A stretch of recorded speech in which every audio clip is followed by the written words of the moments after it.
जय श्री राधे कृष्णा। लक्ष्मी नारायण भगवान की जय। प्रिय भक्तजनों, आज आप सुनेंगे वैशाख मास महात्म्य की कथा का अध्याय 23। राजा इंद्रद्युम्न ने पूछा, हे द्विश्रेष्ठ, जन्म से लेकर कुछ काल पहले तक तो आप पुरुषोत्तम क्षेत्र में कभी गए ही नहीं थे, फिर आपने वहाँ के दिव्य वृत्तांत को कैसे जान लिया, यह बताइए। तब विद्यापति ने कहा, राजन, मैं संध्या के समय पुरुषोत्तम तीर्थ में भगवान नीलाचल निवासी विष्णु के पास पहुंचा था। उस समय वहाँ दिव्य सुगंध युक्त वायु चल रही थी। आकाश मार्ग में देवताओं का सम्मिलित शब्द सुनाई पड़ता था। वहाँ विश्ववासु नामक शबर मेरा मित्र है। उसने दिव्य उपहार, भोजन और ये माला मुझे प्रदान की थी। कभी मलिन न होने वाली ये बहुमूल्य माला लक्ष्मी तथा राज्य का सुख प्रदान करने वाली है और दरिद्रता एवं पाप का संहार करने वाली है। इसलिए इसे आपके योग्य समझकर मैं यहाँ ले आया हूँ। भगवान विष्णु का वह उत्तम क्षेत्र सब ओर से घने जंगलों में व्याप्त है। नीलाचल उसकी नाभि अर्थात केंद्र स्थान है।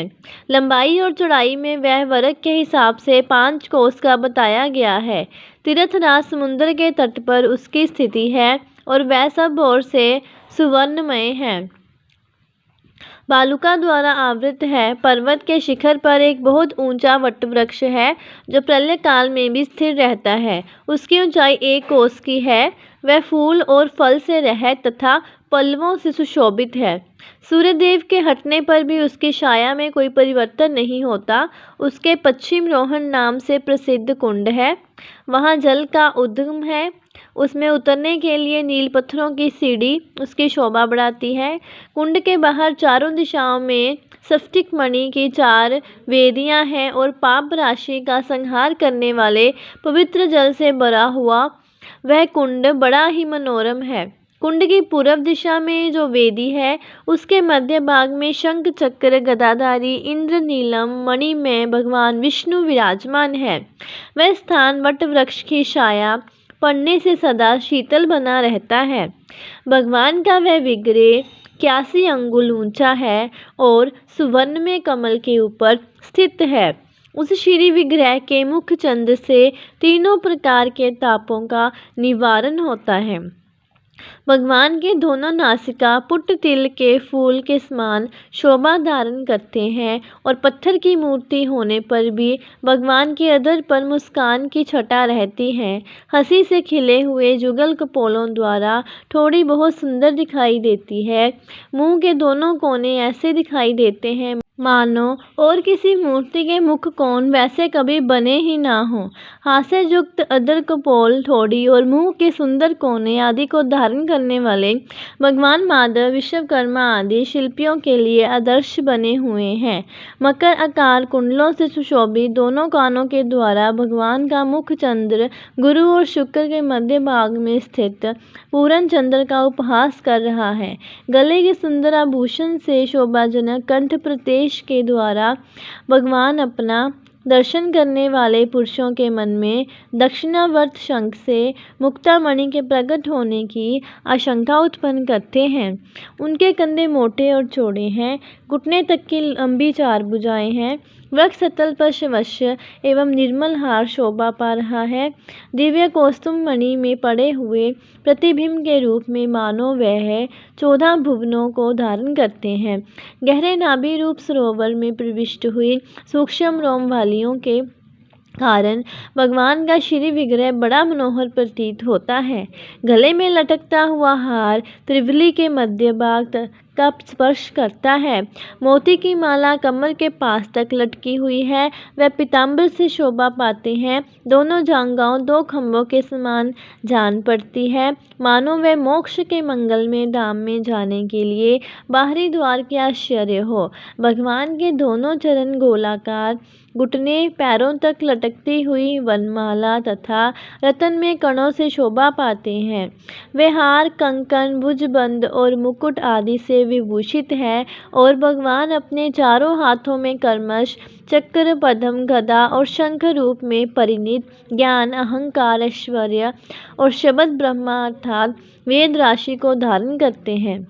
भगवान जगन्नाथ संपूर्ण दिशाओं को प्रकाशित करके हुए नीलाचल की शिखर पर विराजमान हैं, जिनका दर्शन करके भक्तिपूर्वक प्रणाम करने से मनुष्य देह बंधन से मुक्त हो जाता है। भगवान के वाम पार्श्व में भगवती लक्ष्मी जी वीणा बजा रही है। उनकी दृष्टि भगवान के मुख की ओर है। वह संपूर्ण लावण्य का निवास तथा समस्त अलंकारों से विभूषित है। जगत के पिता और माता भगवान विष्णु और भगवती लक्ष्मी दोनों उस पर्वत पर निवास करते हैं। मैंने उन दोनों का दर्शन किया। वह दोनों मौन भाव से बैठे हुए हैं और अपनी मुस्कुराती हुई दृष्टि से दर्शन करने वाले प्राणी पर कृपा की वर्षा करते हैं। दिनों पर दया करने के कारण मैंने उन्हें चैतन्य रूप ही माना है और उनके पीछे अपने फणों का छत्र लगाए भगवान शेषनाग खड़े हैं और आगे सुदर्शन चक्र को दिव्य शरीर धारण करके खड़े हुए देखा है। सुदर्शन के पीछे गरुड़ जी हाथ जोड़े खड़े हैं।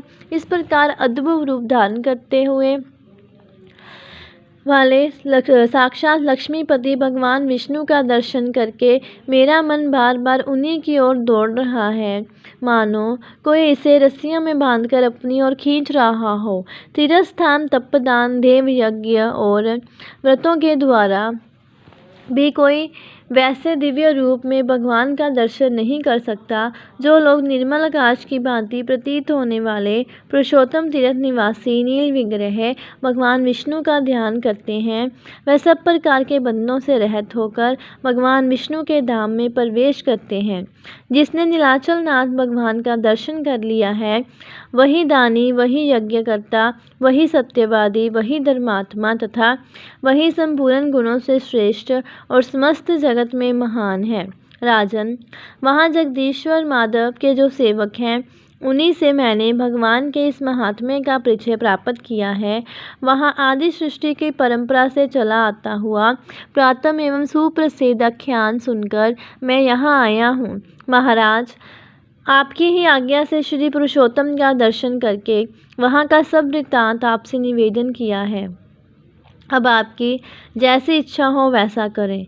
तब राजा इंद्रद्युम्न बोले, भगवान, आपका वचन मेरे लिए सर्वथा विश्वसनीय है। आपके मुख से भगवान के पाप हरि स्वरूप का वर्णन सुनकर और इस दिव्य प्रसाद माला का संजोग पाकर मैं धन्य हो गया हूँ। अनेक जन्मों में अपराजित मेरी समस्त पाप राशि आज नष्ट हो गई है। अब मैं भगवान लक्ष्मीपति के दर्शन का अधिकारी हो गया हूँ। सर्वभवेन वहाँ की यात्रा करूँगा और इस राज्य एवं बढ़ी हुई समृद्धि के द्वारा पुरुषोत्तम तीर्थ में निवास स्थान, नगर और दुर्ग बनवाऊँगा। भगवान विष्णु की प्रीति के लिए 100 अश्वमेघ यज्ञों का अनुष्ठान करूँगा और प्रतिदिन सैकड़ों उपचारों से श्री नाथ जी की पूजा करूँगा। व्रत, उपवास और नियमों द्वारा जगत गुरु भगवान को प्रसन्न करूँगा, जिससे वह मुझ संतृप्त प्राणी को अपने वचन अमृत से अभिषिक्त करेंगे। भगवान नारायण दीनों पर अनुग्रह करने वाले हैं। इस प्रकार राजा इंद्रद्युम्न श्रद्धा और भक्ति से भगवान जगदीश्वर की स्तुति कर रहे थे। इतने में ही संपूर्ण भवनों को देखने की उत्सुकता रखने वाले देवऋषि नारद जी वहां आ पहुँचे। विष्णु भक्तों में श्रेष्ठ ब्रह्मपुत्र नारद जी को आते हुए देखकर राजा सहसा उठकर खड़े हो गए और पाद्य अर्घ्य एवं आचमनीय निवेदन करके उन्हें उत्तम आसन पर बैठाकर प्रणाम पूर्वक हाथ जोड़कर बोले, आज मेरे संपूर्ण यज्ञ, दान, स्वाध्याय और तप सफल हो गए हैं, क्योंकि मेरे घर पर ब्रह्मा जी के दिव्य स्वरूप देवऋषि नारद जी कृपा पूर्वक पधारे हैं। मुनि, आपने यहाँ तक आने की कृपा की। इतने से ही यद्यपि मैं कृतार्थ हो गया हूँ, फिर भी आपकी प्रसन्नता के लिए आपकी क्या सेवा करूँ, आपकी किस आज्ञा का पालन करूँ और कौन सा प्रयोजन लेकर आपने मेरे इस घर को पवित्र किया है। भक्ति और विनय से सुनी हुई राजा की ये कोमल वाणी सुनकर नारद जी ने मुस्कुराते हुए कहा, हे नृपश्रेष्ठ, तुम्हारे निर्मल गुणों से ब्रह्मा आदि संपूर्ण देवता, सिद्ध और मुनि अत्यंत प्रसन्न है। तुमने बहुत अच्छा निश्चय किया है। हजारों जन्मों के अभ्यास से नीलाचल गृह निवासी भगवान माधव में भक्ति होती है। परम बुद्धिमान ब्रह्मा जी ने उन्हीं भगवान जगदीश्वर की आराधना करके इस सृष्टि का निर्माण किया। और पितामह की पदवी पाई है। तुम भी उन्हीं के वंश में उत्पन्न हुए हो, इसलिए भगवान के प्रति तुम्हारी ऐसी भक्ति होनी उचित है। पग पग पर दुख और संकटों से व्याप्त इस संसार रूपी वन में भटकते हुए मनुष्यों के लिए एकमात्र भगवान विष्णु की भक्ति ही सुख देने वाली है। ये संसार एक समुद्र है, यहाँ कोई भी सहारा देने वाला नहीं है। सुख दुख आदि द्वंद्वों की प्रचंड आंधी से इसमें सदा तूफान आता रहता है। इस कारण यह अत्यंत दुस्तर है। इस भवसागर में डूबे हुए मनुष्यों के लिए भगवान विष्णु की भक्ति ही नौका मानी गई है। एकमात्र माता भगवती भगवान विष्णु का आश्रय लेकर संतुष्ट रहने वाले साधु पुरुष कभी शोक नहीं करते हैं। राज्य देहधारियों की जो बड़ी बारी पाप राशि है, वह विष्णु भक्त रूपी महान धावनल में पतंगों की भांति जल जाती है। प्रयाग, गंगा आदि तीर्थ, तपस्या, श्रेष्ठ अश्वमेघ यज्ञ, महान दान, व्रत, उपवास और निजम, इन सबका सहस्त्रों बार दर्शन किया जाए और इनके पुण्य समूह को कोटि कोटि गुना करके एकत्र भी कर लिया जाए तो भी वह विष्णु भक्त के हजारों अंश के बराबर भी नहीं बताया गया है।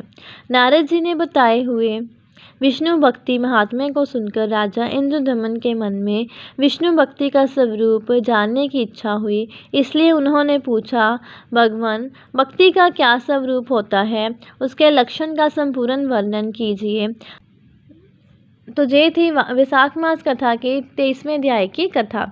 ऐसी और जानकारी प्राप्त करने के लिए और कथाओं को श्रवण करने के लिए चैनल को सब्सक्राइब करें और वीडियो को शेयर करें। जय श्री राधे कृष्णा। ओम नमो भगवते वासुदेवाय नमः। जय प्रभु श्री लक्ष्मी नारायण।